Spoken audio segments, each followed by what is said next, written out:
اعوذ باللہ من الشیطان الرجیم بسم اللہ الرحمن الرحیم ان اللہ وملائکتہ یصلون علی النبی یا ایھا الذین آمنوا صلوا علیہ وسلموا تسلیما الصلاۃ والسلام علیک یا سیدی یا رسول اللہ وعلی آلک واصحابک یا سیدی یا حبیب اللہ۔ نبی اکرم نور مجسم صلی اللہ تعالی علیہ وسلم نے فرمایا، مجھ پر درود پاک پڑھنے والوں کو پل صراط پر عظیم الشان نور عطا ہوگا، اور جس کو پل صراط پر نور عطا ہوگا وہ اہل دوزخ سے نہ ہوگا۔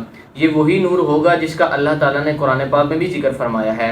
جس دن دیکھے گا تو ایمان والے مردوں اور ایمان والی عورتوں کو ان کا نور ان کے آگے ان کے دائیں دوڑتا ہوگا، اور فرمایا جائے گا تمہارے لیے آج جنتیوں کی خوشخبری ہے جن کے نیچے سے نہریں جاری ہیں، وہ ان بہشتوں میں ہمیشہ رہیں گے، اور یہ بہت بڑی کامیابی ہے۔ اگلی حدیث مبارکہ ہے، اے لوگو، بے شک تم میں سے قیامت کے دن قیامت کے ہولوں اور اس کی دشوار گزار گھاٹیوں سے جلد از جلد نجات پانے والا وہ شخص ہوگا جس نے دنیا میں مجھ پر کثرت سے درود پاک پڑھا ہوگا۔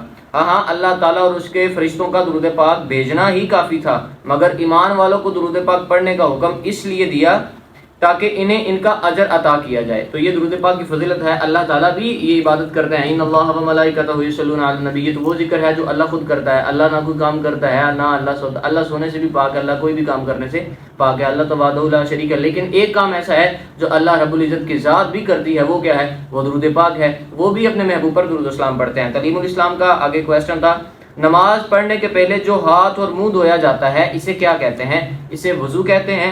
کیا بغیر وضو کے نماز ہو سکتی ہے؟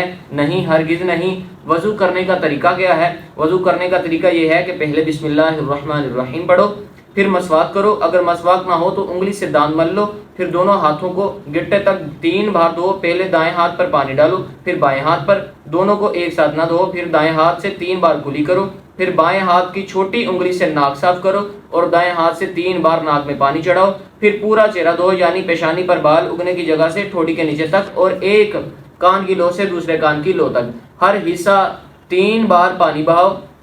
اس کے بعد دونوں ہاتھ کونیوں سمیت 3 بار دھو، انگلیوں کی طرف سے کونیوں کے اوپر تک پانی ڈالو، کونیوں کی طرف سے مت ڈالو، پھر ایک بار دونوں ہاتھ سے پورے سر کا مسح کرو، پھر کانوں کا اور گردن کا ایک بار مسح کرو، پھر دونوں ہاتھ پاؤں ٹخنوں سمیت 3 بار دھو۔ اگلا کویسچن ہے، دھونے کا مطلب کیا ہے؟ دھونے کا مطلب یہ ہے کہ جس چیز کو دھو اس کے ہر حصے پر پانی بہہ جائے۔ اگر کچھ حصہ بھیگ گیا مگر اس پر پانی نہیں بہا تو وضو ہوگا یا نہیں؟ کویسچن ہے، اس طرح وضو ہرگز نہیں ہوگا۔ بھیگنے کے ساتھ ہر حصہ پانی پر بہہ جانا ضروری ہے۔